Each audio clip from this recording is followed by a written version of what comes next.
As part of my treatment, I get at least 3 what they call PRP injections. And PRP is where they take some of your blood out, spin it in a centrifuge, as they call it, to separate the elements. And they isolate the part that is the platelets.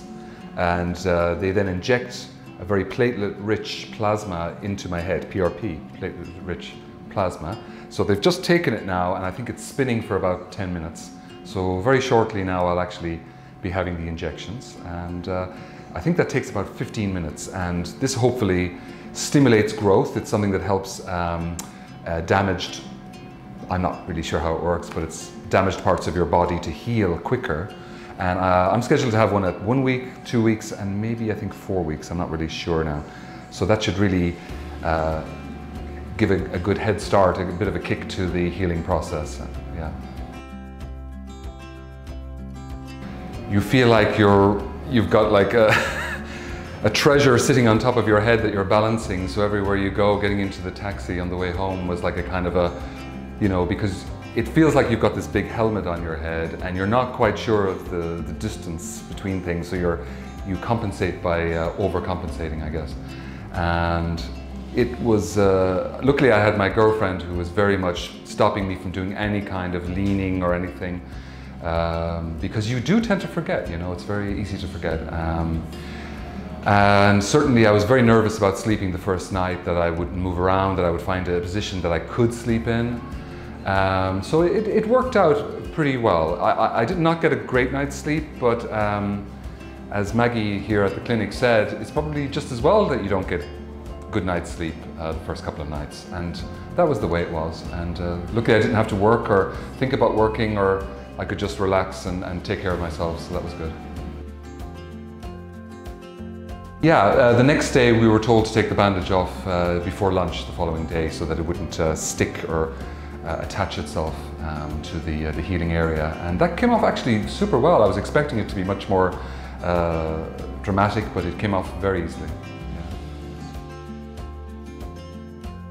So I had my transplant on the Friday, and I think on the Monday I was able to let some water gently run on it, not too strong a stream, not too hot, not too cold.